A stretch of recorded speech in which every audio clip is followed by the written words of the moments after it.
আসসালামু আলাইকুম।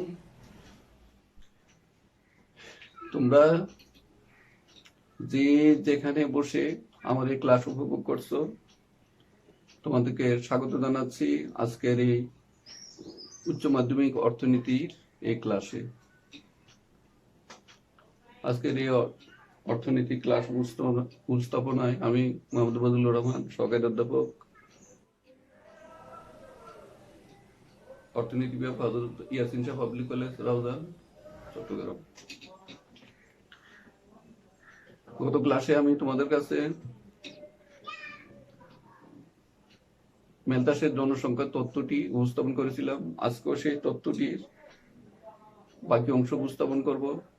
আশা রাখি তোমরা একটু মনোযোগ দিবে। তোমরা যদি মনোযোগ দাও, আশা রাখি তথ্যটি অবশ্যই উপভোগ্য হবে।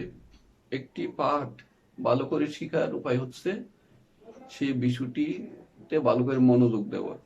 যদি ভালো করে মনোযোগ দেওয়া যায় তবে সেই বিষয়টি অনেক ইন্টারেস্টিং মনে হয়, এবং তখন সেটি ভুলে যাওয়ার প্রবণতাও কমে যায়। মেথাসের তথ্যটি একটি অবশ্যই চমকপ্রদ একটি তথ্য। এখানে 1798 খ্রিস্টাব্দে প্রকাশিত সেই গ্রন্থ নিয়ে আলোচনা সমালোচনার কোনো শেষ নেই। তার তখনও চলছিল, এখনো চলছে, ভবিষ্যতে হয়তো চলবে। তবে তথ্যটিকে কখনোই মনে হয় না যে রিজেক্ট করা যাবে।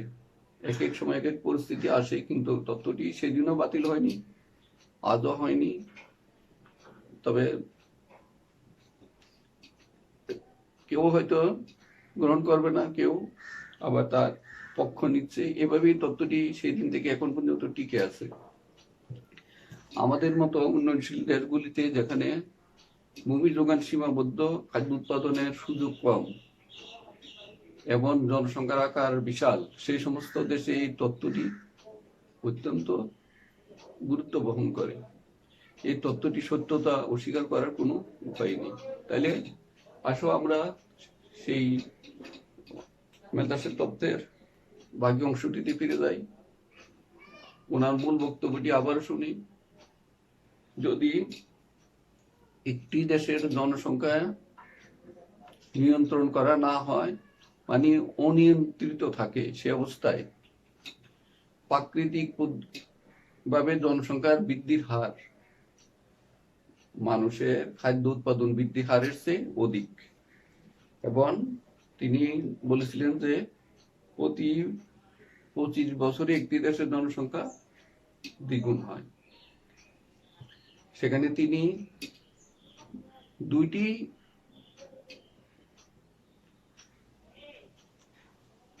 দুইভাবে বিশ্লেষণ করেছিলেন: জনসংখ্যা বৃদ্ধিটাকে জ্যামিতিক হার দিয়ে এবং খাদ্য উৎপাদনকে গাণিতিক হার দিয়ে। আমরা আবারও সেটা লিখি। জনসংখ্যা বৃদ্ধি পাচ্ছে 1, 2, 4, 8, 16, 32 এই হারে। এটা হলো জ্যামিতিক হার। আর তিনি গাণিতিক হার যেটা বলেছিলেন, গাণিতিক হার আমরা যে গণিতে যেটা পড়ে আসছি, এই হারে খাদ্য উৎপাদন বৃদ্ধি পায়। এটাই ছিল ওনার মূল বক্তব্য। এবং প্রতি 25 বছরের জনসংখ্যা দ্বিগুণে পৌঁছায়। আমরা গত ক্লাসে এটা নিয়ে বিস্তারিত আলোচনা করেছি। আজকে এটাকে আমরা চিত্রের সাহায্যে বিশ্লেষণ করব।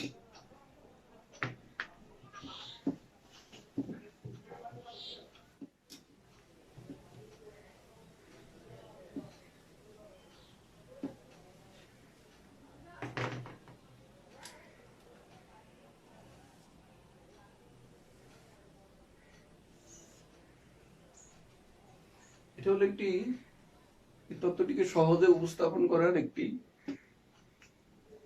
গ্রাফ। দেখো, একটি দেশে প্রথমে জনসংখ্যা সুষম ছিল, তারপরে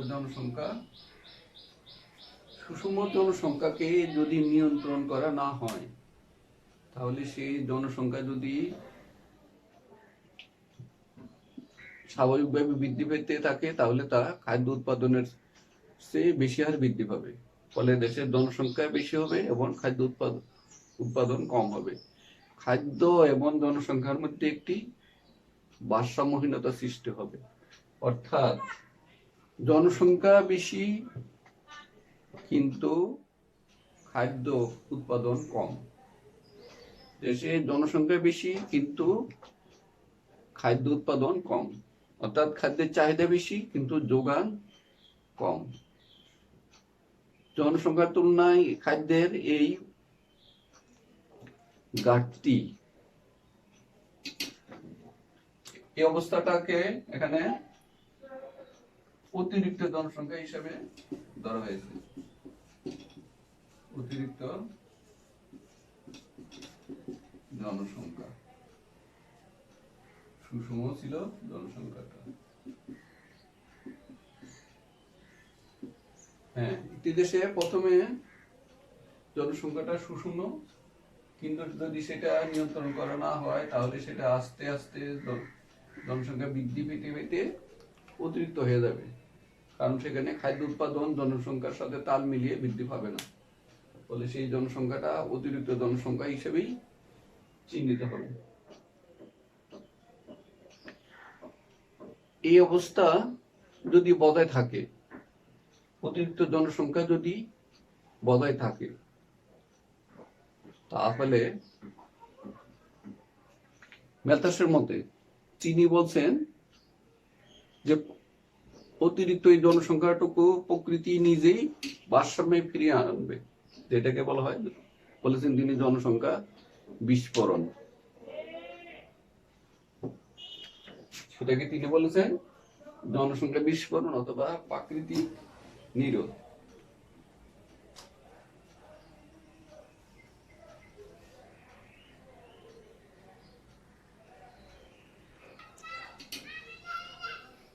দেখো, একটি দেশের জনসংখ্যা সুষম, কিন্তু সেই সুষমটা বেশি দিন সুষম থাকবে না যদি না সেখানে নিয়ন্ত্রণমূলক ব্যবস্থা নেওয়া না হয়, অথবা জনসংখ্যা যদি অনিয়ন্ত্রিত থাকে, তাহলে সেই জনসংখ্যা অতিরিক্ত হবে, অথবা এটাকে জনাধিক্য বলা হয়, জনাধিক্যজনিত সমস্যা দেখা দিবে। এর ফলে দুর্ভিক্ষ, মহামারী, দুর্যোগ ইত্যাদির মাধ্যমে, যুদ্ধ, হানাহানি, অনেকগুলো কথা তিনি বলছেন, এই সমস্ত কারণে দেশের বাড়তি জনসংখ্যাটুকু নিশ্চিহ্ন হয়ে যাবে, মানে প্রকৃতি নিজেই তার বাড়তি জনসংখ্যাটুকু সেটে ফেলবেন। এর ফলে জনসংখ্যার মধ্যে পুনরায় ভারসাম্য ফিরে আসবে। এটাকে বলা হয় প্রাকৃতিক নিরোধ।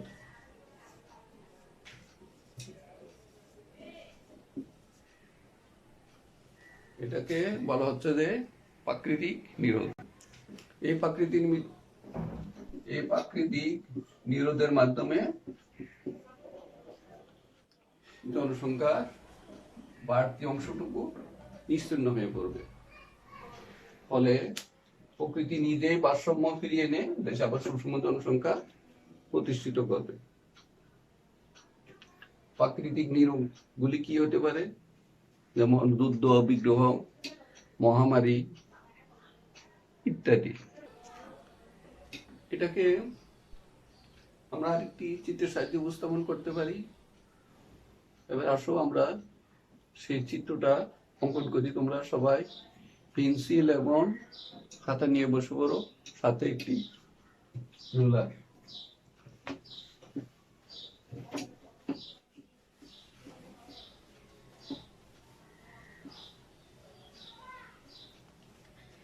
এটা অনেকটা আমাদের সেই যোগান চিত্রের মতোই। সময়ের প্রেক্ষিতে কি পরিমাণে খাদ্য যোগান বৃদ্ধি পাচ্ছে এবং সময়ের প্রেক্ষিতে কি পরিমাণ জনসংখ্যা যোগান বৃদ্ধি পাচ্ছে, দুইটাই একটি চিত্রে অঙ্কন করব। তোমরা যারা যোগান রেখা শিখেছো আগে, তাদের জন্য এটা কোনো একটু সমস্যা হবে না। আশা রাখি তোমরা অতি সহজে সেটা আঁকতে পারবে। আমরা সময়ের প্রেক্ষিতে খাদ্যের যোগান, সময়ের প্রেক্ষিতে জনসংখ্যার যোগান কি হারে বেড়ে চলছে তার একটি তুলনামূলক চিত্র অঙ্কন করব।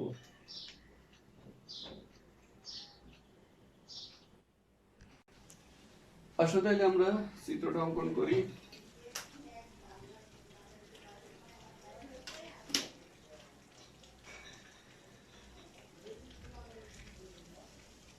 প্রথমে একটি উলম্ব অক্ষ আঁকি, তারপর ভূমি অক্ষ এবার অঙ্কন করো। এখানে আমরা সময়গুলি, সময়টা আমরা বছর হিসেবে ধরলাম সর্বোচ্চ 100 বছর।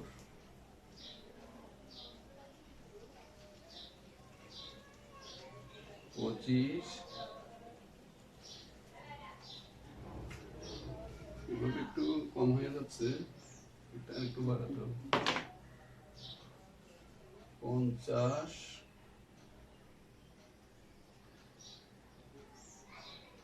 75, 100।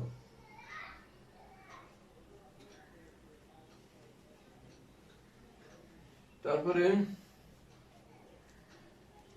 উলম্ব অক্ষে আমরা এখানে সময় দেখালাম, জনসংখ্যা বৃদ্ধি এবং খাদ্য উৎপাদনটা আমরা উলম্ব অক্ষে দেখাবো।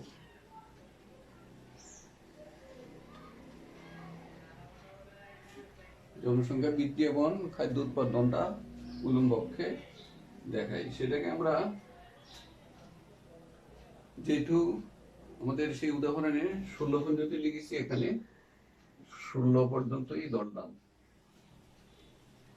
তবে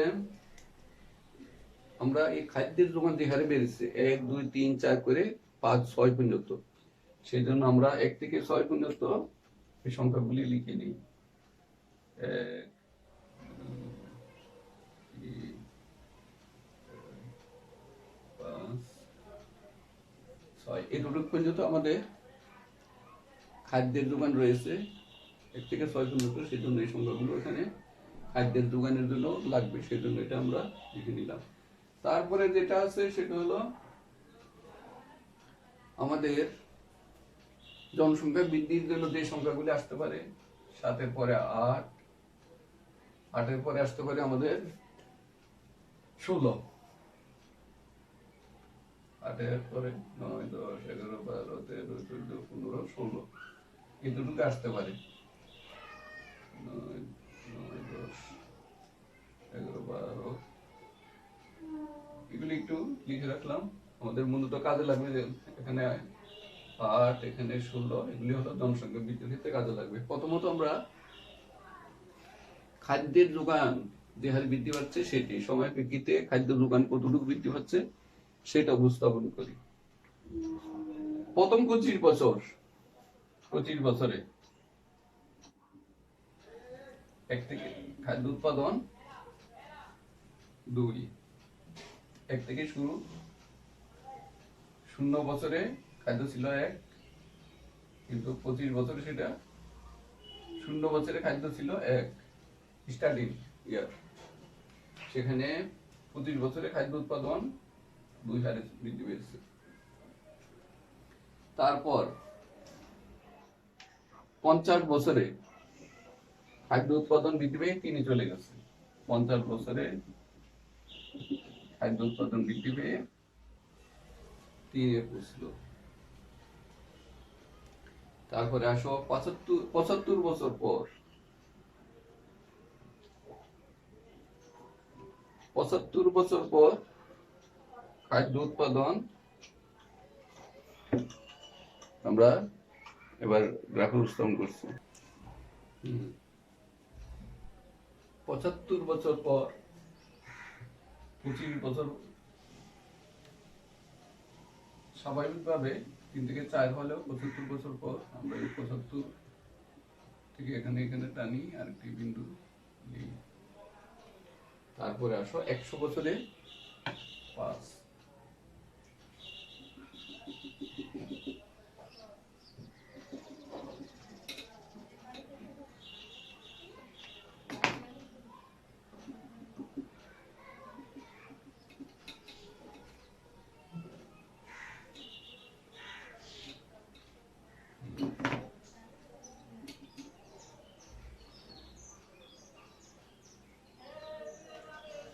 এরপর আমরা এগুলো যোগ করে দিলাম।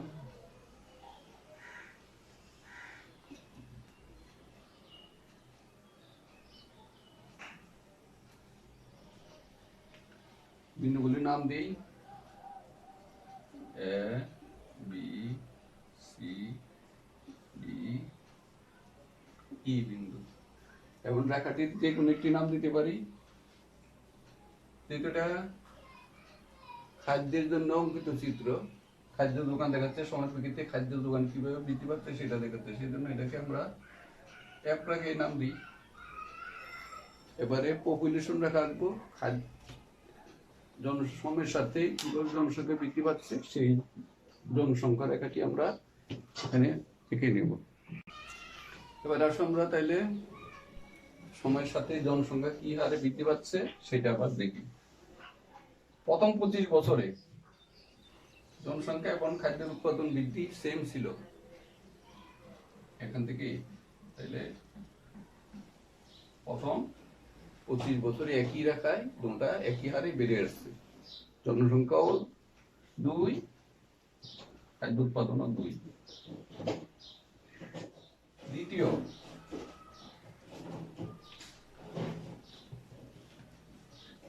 25 বছর থেকে 50 বছরে জনসংখ্যা কতটুকু বেড়ে আসছে, এবার আসো তা স্থাপন করি।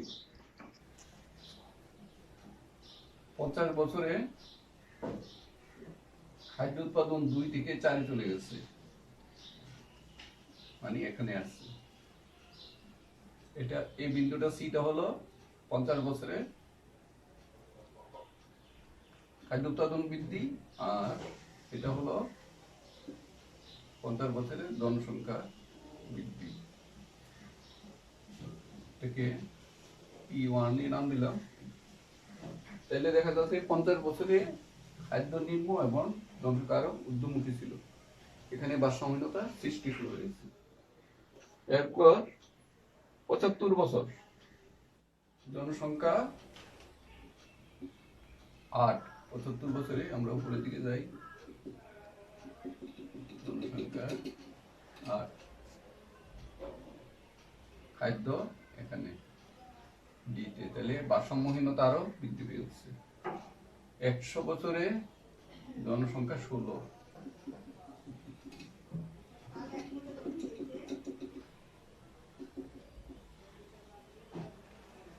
তাহলে আমরা এই রেখাটি অঙ্কন করিনি, জনসংখ্যা বৃদ্ধি রেখাটি, এটাকে পিপি নাম দিলাম। এই বিন্দুটিকে F1, F2 ইত্যাদি নামে যে কোনো নাম দেওয়া যায়, নাম দিলাম। অথবা যেটা এখানে আছে F আছে, আমরা নামটা একটু ঘুরিয়ে দিই, F না দিয়ে অন্য নাম দিই, যেহেতু এখানে F রেখা দেওয়া হয়েছে। G is I।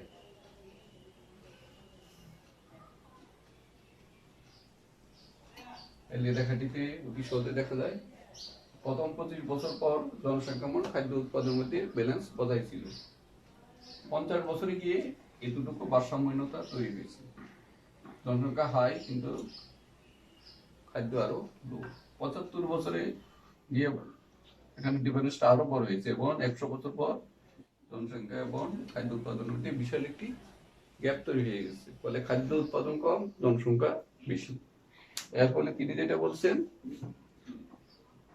মানুষের মধ্যে যুদ্ধ বিগ্রহ, মারামারি, কাটাকাটি ইত্যাদি হানাহানি চলবে, এরপরে জনসংখ্যার অতিরিক্ত অংশটা নিশ্চিহ্ন হয়ে যাবে এবং জনসংখ্যার মধ্যে আবার ভারসাম্য ফিরত আসবে। এটা হলো আমাদের জ্যামিতিক ভাবে তত্ত্বটির উপস্থাপন। আজকে আর নয়, আশা করি সবাই ভালো আছো। আগামী ক্লাসে আমরা এই তত্ত্বের গ্রহণযোগ্যতা নিয়ে আলোচনা করব। সবাই ভালো থেকো, খোদা হাফেজ।